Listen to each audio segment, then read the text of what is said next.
राम राम सभी को। आज आप सभी का एचएसएससी ग्रुप डी 2025 की आपकी भर्ती के लिए साइंस का प्रैक्टिस टेस्ट होने वाला है। देखिए, आप काफी समय से साइंस पढ़ रहे हो, क्लासेस भी मैंने आपको करवाई है, नोट से भी आप पढ़ रहे होगे, बुक से भी आप पढ़ रहे होगे और कहीं से भी आप जरूर पढ़ रहे होगे, है ना। तो साइंस के आज वाले टेस्ट में आप कितना स्कोर करते हो, ये आपको बताएगा कि भाई आपकी तैयारी अभी कितनी है, ठीक है। और आज वाले टेस्ट में समझ लो साइंस के 2 पेपर होने वाले हैं। 2 पेपर का मतलब, क्योंकि भाई एक पेपर में आपके 15 क्वेश्चंस आने वाले हैं, तो हमने इसमें 30 क्वेश्चंस रखे हैं। इसका मतलब आज आपके ये 2 पेपर होने वाले हैं, जिसमें हमने फिजिक्स के भी क्वेश्चंस रखे हैं। 10 क्वेश्चंस आपके फिजिक्स के हैं, 10 क्वेश्चंस आपके केमिस्ट्री के हैं, 10 क्वेश्चंस आपके बायोलॉजी के हैं। और बहुत प्यारा और बहुत आराम से, बहुत अच्छे से बनाया हुआ ये आपका टेस्ट है। सभी को देना है टेस्ट, और लास्ट में हर एक स्टूडेंट कमेंट करके बताएगा कि 30 क्वेश्चंस में से उसका क्या स्कोर रहा है, ठीक है जी। और अगर ऐसे लिख पाओ कि फिजिक्स में, केमिस्ट्री में, बायोलॉजी में आपका क्या क्या स्कोर रहा है, तो वो तो और भी बढ़िया हो जाएगा, क्योंकि मैंने अलग अलग क्वेश्चंस रखे हैं। 10 फिजिक्स के एक साथ है, बायोलॉजी के एक साथ है, केमिस्ट्री के एक साथ क्वेश्चंस रखे हैं, ठीक है। और पेपर में आने वाले आए हुए क्वेश्चन ही हमने रखे हैं, ठीक है। चलो बिना देरी के शुरुआत करते हैं, और मेहनत करने वाले स्टूडेंट के बारे में आज पता चल जाएगा, मुझे भी पता चल जाएगा और आपको भी पता चल जाएगा कि आप कितनी तैयारी कर रहे हो। देखो, बल की एसआई इकाई क्या है। देखो, आपको क्या है, एसआई इकाई को याद कर लेना है। आपके एग्जाम्स में एसआई इकाई से क्वेश्चंस आएगा, ठीक है। जो एसआई यूनिट होती है ना, वहां से आपके एग्जाम्स में क्वेश्चंस आता है। तो बताओ, बल की क्या हो जाएगी, फोर्स की क्या हो जाएगी। तो फोर्स को हम किस में मापते हैं, बताओ। आंसर सभी स्टूडेंट का आ गया होगा। तो फोर्स की एसआई यूनिट क्या हो जाएगी, वो हो जाएगी आपका न्यूटन। जिस भी स्टूडेंट ने न्यूटन आंसर किया है, उसका क्या हो जाएगा, बिल्कुल करेक्ट आंसर हो जाएगा। Option number B, Newton correct answer हो जाएगा, ठीक है जी। आगे बढ़ते हैं, अगले क्वेश्चन के ऊपर चलते हैं। वेग के परिवर्तन की दर क्या कहलाती है। जो वेग के परिवर्तन की दर होती है, उसको क्या कहा जाता है। तो बताओ, the rate of change of velocity is called. बताओ, उसको क्या कहा जाता है। जो वेलोसिटी में जो चेंज होता है ना, वो आपको बताना है क्या कहा जाएगा, उसको क्या कहा जाएगा। ऑप्शंस आपके पास है। स्पीड कहा जाएगा, संवेग कहा जाएगा, त्वरण कहा जाएगा, विस्थापन कहा जाएगा। तो जो पढ़ने वाले स्टूडेंट है, उनका आंसर आ गया होगा कि वेग की परिवर्तन की दर को क्या कहा जाता है। तो उसको कहा जाता है आपका त्वरण, एक्सीलरेशन उसको कहा जाता है। Option number C correct answer हो जाएगा। तीसरे क्वेश्चन के ऊपर चलते हैं।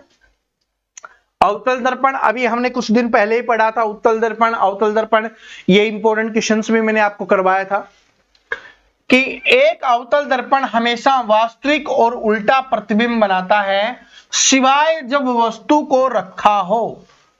क्वेश्चंस को ध्यान से समझो कि एक अवतल दर्पण है, वो वास्तविक और उल्टा प्रतिबिंब बनाता है, लेकिन किसके सिवाय, कि जब वस्तु कहां पर रखी हो उसके सिवाय है।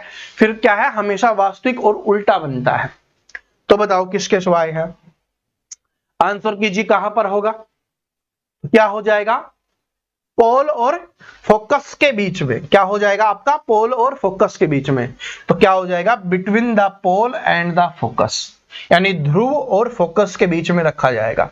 इसके अलावा है, इसके सिवाय है, जो वस्तु को कहीं पर भी रखो उसका वास्तविक और उल्टा प्रतिबिंब बनेगा अवतल दर्पण में, ठीक है।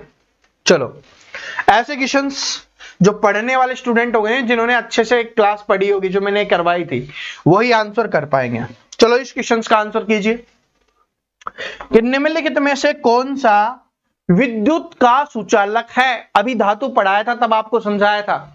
सुचालक क्या होता है, जिसके अंदर से विद्युत को गुजारा जा सकता है, बिजली को गुजारा जा सकता है। रबड़ है, यहां से बिजली गुजरती है, नहीं गुजरती, ठीक है। सॉरी, आपका टेस्ट चल रहा है, तो टेस्ट को टेस्ट की तरह ही रखते हैं। आंसर कीजिए इसका, क्योंकि क्लासेज में मैं आपको बहुत अच्छे से समझा चुका हूं, अब यहां पर नहीं समझाऊंगा, ठीक है। जिस दिन जहां पर लिखा होगा ना टेस्ट, उसका मतलब है सिर्फ आपका टेस्ट है। ठीक है। इसके अलावा प्रैक्टिस सेट भी लिखा होगा तो उसमें मैं आपको समझाते हुए चलूंगा, क्योंकि उसमें नए क्वेश्चन हम डाल रहे होते हैं जो आपको याद करना जरूरी होता है, लेकिन टेस्ट में वो क्वेश्चन होते हैं जो हम करवा चुके हैं, आपको आने बहुत जरूरी है। तो बताओ निम्नलिखित में से कौन सा विद्युत का सुचालक हो जाएगा? तो यहां पर कौन सा हो जाएगा भाई? कॉपर जो तांबा है वो क्या हो जाएगा? विद्युत का सुचालक हो जाएगा। गिनते हुए चलना सभी स्टूडेंट, ठीक है। चलो आगे आपका सफेद प्रकाश का उसके घटक रंगों में विभाजन क्या कहलाता है? मैंने आपको बताया था कि जो आपका सफेद प्रकाश होता है, ठीक है, व्हाइट लाइट होती है, उसको 7 प्रकाशों में अलग रंगों में डिवाइड हो जाता है। तो आपको बताना है कि उसके घटक रंगों में विभाजन होना क्या कहलाता है। ठीक है, श्वेत प्रकाश है वो उसके घटक रंगों में विभाजन हो जाना, उसको क्या कहा जाता है बताओ। ठीक है, बताइए सभी स्टूडेंट बताइएगा, इंपॉर्टेंट भाई, एग्जाम्स में ऐसे क्वेश्चन आएंगे, करवाए हुए क्वेश्चन ही हैं। तो इसका करेक्ट आंसर हो जाएगा, उसको क्या कहा जाएगा? विक्षेपण कहा जाएगा। डिस्पर्सन उसको कहा जाता है, विक्षेपण उसको कहा जाता है। तो option number C correct answer हो जाएगा। आगे बढ़ते हैं, विद्युत धारा की एसआई इकाई क्या है? इलेक्ट्रिक करंट, बहुत बार एग्जाम्स में आया हुआ क्वेश्चन है, बहुत बार एग्जाम्स में आया हुआ क्वेश्चन है। बताइए कि विद्युत धारा की एसआई इकाई क्या हो जाएगी? विद्युत धारा की बताओ। तो विद्युत धारा को किस में मापा जाता है? तो बिल्कुल सिंपल क्वेश्चन है, आंसर आ गया होगा जिनको पता होगा। तो विद्युत धारा को किस में मापा जाता है? एम्पियर में। किस में मापा जाता है? विद्युत धारा को एम्पियर में मापा जाता है। मायोपिया निकट दृष्टि दोष को ठीक करने के लिए प्रयोग किया जाता है।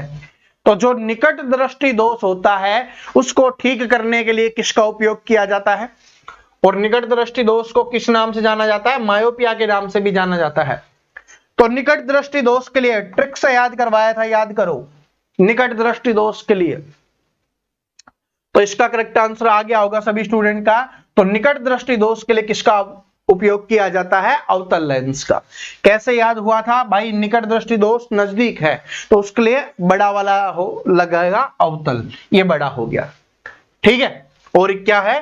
दूर दृष्टि दोष के लिए उत्तल हो जाएगा। दूसरे तरीके से मैंने आपको बताया था कि भाई निकट दृष्टि दोष में क्या होता है कि निकट की वस्तुएं तो वो देख पाता है, दूर की वस्तुएं नहीं देख पाता। तो दूर जाना है तो दूर के लिए क्या हो जाएगा? बड़े वाला। ऐसे आप कर सकते हो, जो भी आपकी ट्रिक याद करने का है आप उससे कर सकते हो। ठीक है जी, चलो। पानी का क्वथनांक होता है, एचएसएससी ऐसे क्वेश्चन पूछता है भाई। ठीक है, अपना एचएसएससी है, ऐसे क्वेश्चंस पूछता है। तो आप सभी स्टूडेंट इसका आंसर करेंगे कि पानी का क्वथनांक कितना होता है। तो जो पानी का क्वथनांक है कितना होता है? आंसर कीजिए। ठीक है, आंसर कीजिए सभी स्टूडेंट। तो जो पानी का क्वथनांक होता है वो होता है आपका 100 डिग्री सेल्सियस। ठीक है, 100 डिग्री सेल्सियस। और अगर आपका यहां पर लगभग केल्विन वगैरह में पूछे तो आप 373 भी कर सकते हो। ठीक है, ऑप्शन में दोनों एक साथ ये नहीं मिलेंगे, यहां पर मैंने लिखे हुए हैं एक साथ नहीं मिलेंगे। सेल्सियस वाला एकदम फैक्ट होता है, अगर ऑप्शन में ये नहीं है तो 373 केल्विन आप लिख सकते हो। ठीक है जी, चलो आगे बढ़ते हैं। आगे आपका कि गति के नियमों को किसने प्रतिपादित किया था? गति के नियम बहुत बार सुनते हो, हर जगह सुनते हो, रील चलाते होगे वहां पर भी सुनते होगे। बताओ कि गति के जो नियम है उनको किसने प्रतिपादित किया था? Law of motion.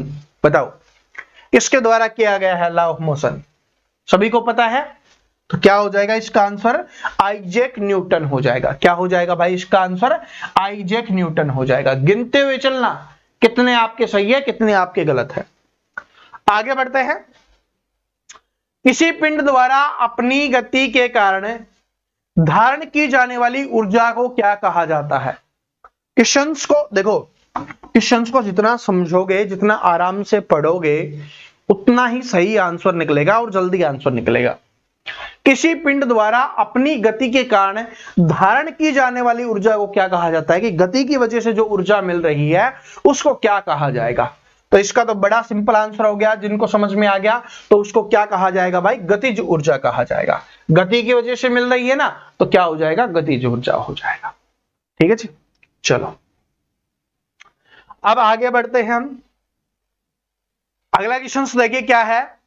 कि सोने का रासायनिक प्रतीक क्या है। केमिस्ट्री के क्वेश्चंस आपके आ चुके हैं, ठीक है। सोने का रासायनिक प्रतीक क्या है, यानी सोने को किस तरीके से लिखा जाता है। और ये सोने वाला जो क्वेश्चन है ना, बहुत बार एग्जाम्स में आया हुआ है, गोल्ड वाला। बताओ तो गोल्ड को कैसे लिखा जाता है। तो गोल्ड को कैसे लिखा जाएगा, तो गोल्ड को हम लिखते हैं AU से। किससे लिखते हैं, AU से लिखते हैं। आगे बढ़िए कि एक उदासीन विलयन का पीएच मान कितना होता है। ये क्वेश्चंस मैंने करवाया है और बार बार जब भी ऐसे क्वेश्चंस आए थे मैंने बार बार आपको बताया है कि भाई क्या होता है, अम्लीय क्षारीय, उनके बारे में बताया था ना, याद होगा सभी को, अम्लीय क्षारीय। बताओ आप इसका आंसर बताओ उदासीन का। तो उदासीन विलयन का पीएच मान कितना होता है, तो उदासीन विलयन का पीएच मान हो जाएगा आपका 7। तो 7 वाला क्या होता है, उदासीन होता है। 7 से जो कम वाले होते हैं उनको अम्लीय कहा जाता है, 7 से जो अधिक होते हैं उनको क्षारीय कहा जाता है। बार बार मैंने आपको बताया है, एसिड और बेस इनको बोला जाता है। आगे बढ़ते हैं। पृथ्वी के वायुमंडल में सबसे अधिक मात्रा में पाई जाने वाली गैस कौन सी है। बताओ पृथ्वी के वायुमंडल में सबसे अधिक मात्रा में पाई जाने वाली गैस कौन सी हो जाएगी। तो पृथ्वी के वायुमंडल में जो सबसे अधिक मात्रा में गैस पाई जाती है वो है भाई आपकी नाइट्रोजन गैस। ठीक है, नाइट्रोजन गैस मैंने बहुत बार आपको बताया है कि 78% नाइट्रोजन गैस पाई जाती है आपकी। ठीक है जी। और दूसरे नंबर पर कौन हो जाएगी, ऑक्सीजन हो जाएगी आपकी, लगभग 21% है। आगे बढ़ते हैं। निम्नलिखित में से कौन एक एक्रिया गैस है। बताओ नोबल गैस कौन सी है, इनमें से आपको बताना है। ठीक है, ऐसे क्वेश्चंस भाई आएंगे और आए हुए क्वेश्चन सही है, HSSC है ऐसे ही क्वेश्चंस पूछती है। और लास्ट में ईमानदारी से हर एक स्टूडेंट इसका कमेंट करके बताना है कि आपका स्कोर क्या रहा है। ईमानदारी से, कोई बेईमानी नहीं, खुद से बेईमानी करोगे कहां जाओगे। ठीक है, तो निम्नलिखित में से कौन सी एक एक्रिया गैस है। तो इसका करेक्ट आंसर हो जाएगा भाई, एक्रिया गैस कौन सी हो जाएगी, यहां पर हीलियम हो जाएगी। कौन सी हो जाएगी, हीलियम गैस हो जाएगी। किसी ठोस के सीधे वाष्प में परिवर्तन होने वाली प्रक्रिया को क्या कहा जाता है। ठोस से सीधे वाष्प में बदल जाना।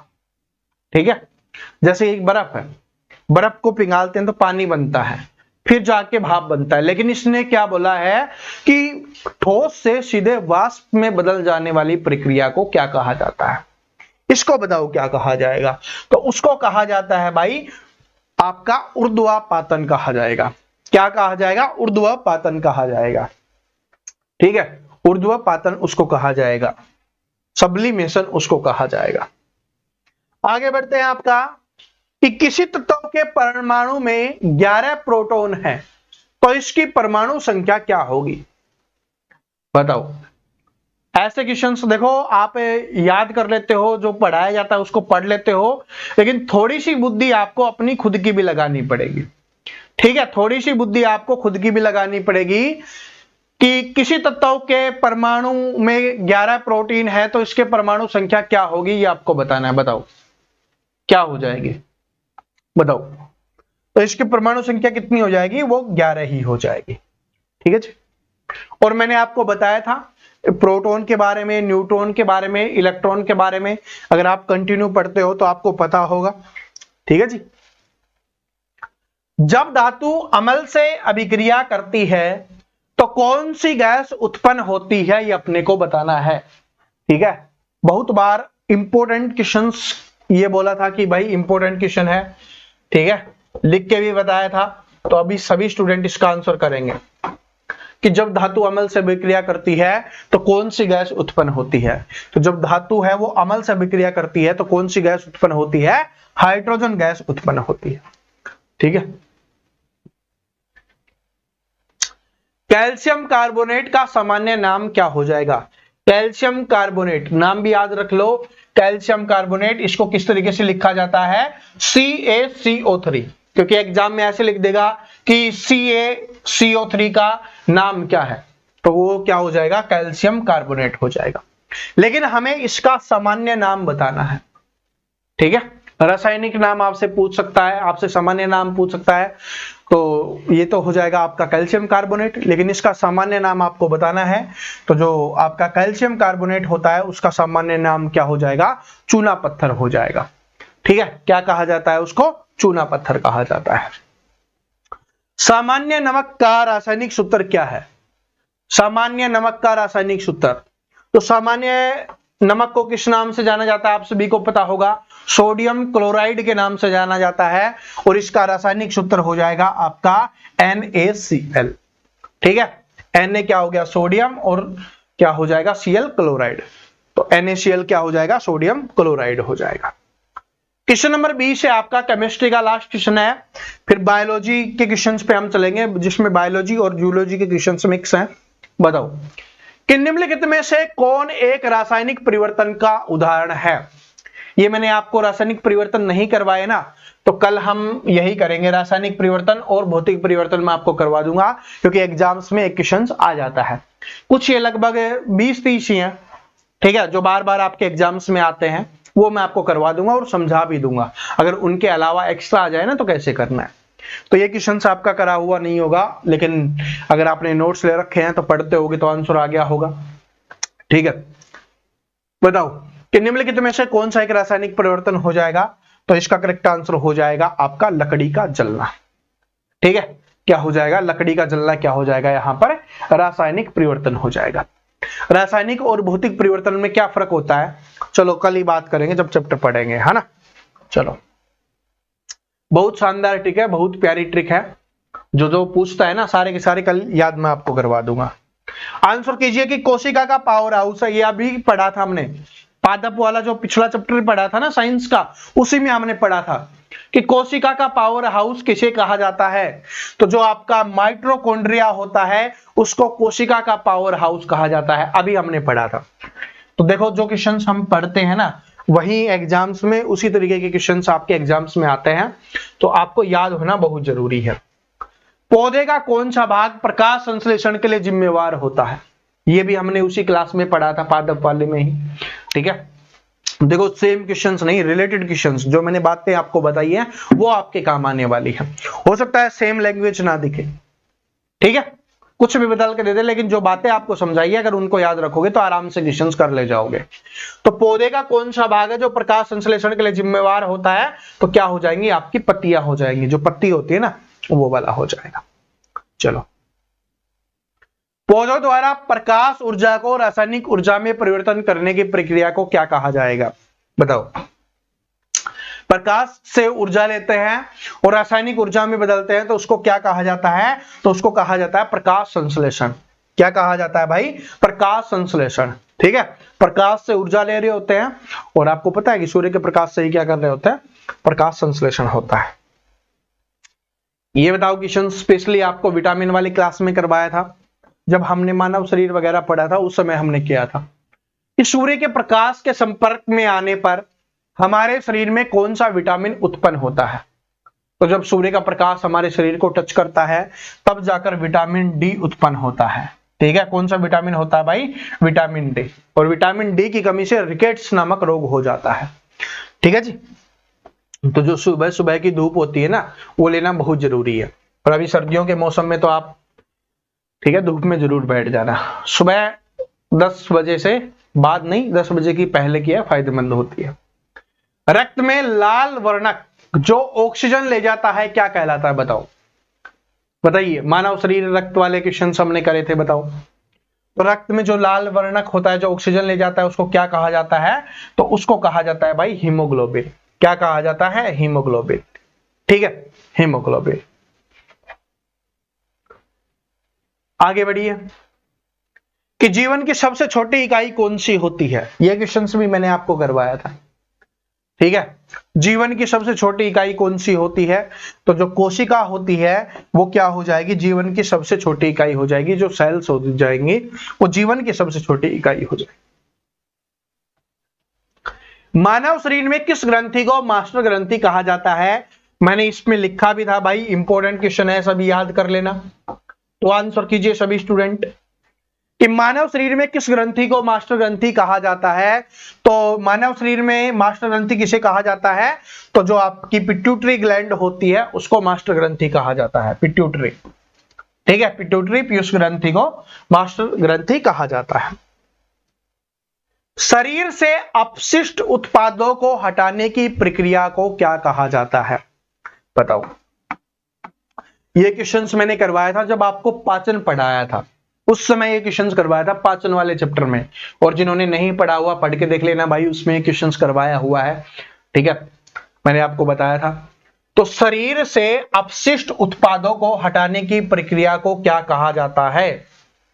अपशिष्ट का मतलब क्या होता है, जो वेस्ट प्रोडक्ट होते हैं उनको हटाने की प्रक्रिया को क्या कहा जाता है, तो उसको कहा जाएगा भाई उत्सर्जन।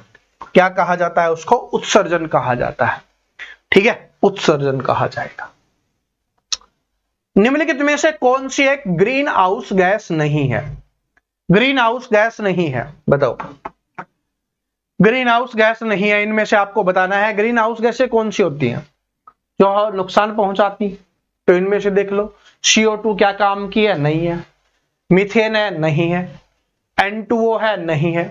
तो कौन सी हो जाएगी, ऑक्सीजन है, ग्रीन हाउस गैस नहीं है, क्योंकि ये फायदेमंद होती है, ये अच्छी है हमारे लिए। ठीक है, तो नाइट्रस ऑक्साइड भी नहीं है, आपकी कार्बन डाइऑक्साइड भी नहीं है और मीथेन भी नहीं है। ये तीनों की तीनों क्या हो जाएंगी, ग्रीन हाउस गैस हैं, लेकिन ये वाली नहीं है, ऑक्सीजन। ठीक है जी, चलो। एक सामान्य मानव कोशिका में गुणसूत्रों की संख्या कितनी होती है। गुणसूत्रों की संख्या आपसे पूछी है। मैंने आपको बताया था कि जोड़े पूछे तब अलग आंसर होगा, संख्या पूछेगा तब आपको अलग आंसर बताना है।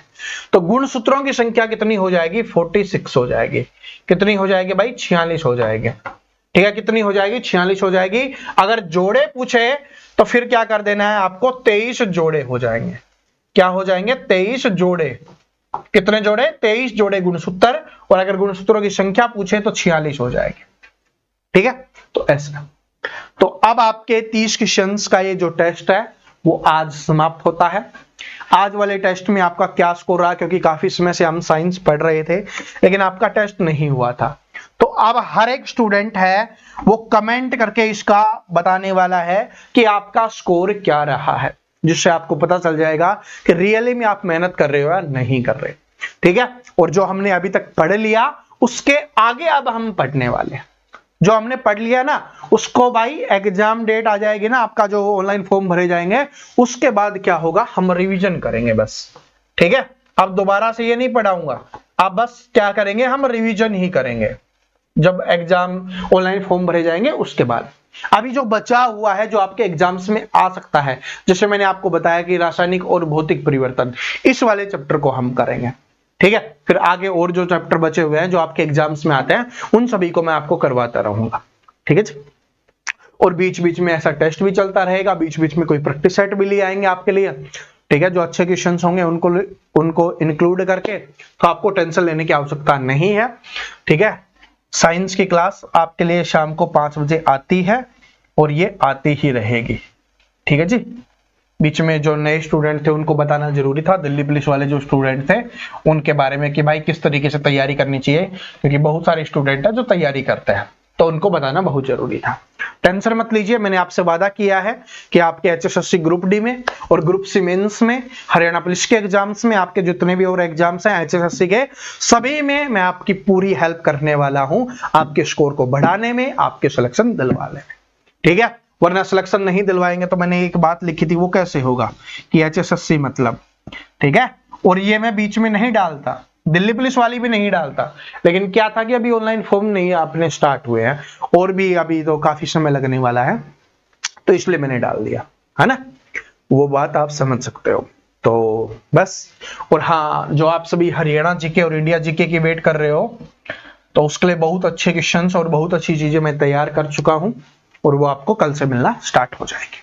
ठीक है, उसकी टाइमिंग आप सभी को पता ही है, 11 AM है ना। चलो फिर मिलते हैं कल, तब तक हंसते रहिए, मुस्कुराते रहिए, पढ़ते रहिए। जय हिंद, जय हरियाणा, जय हरियाणा।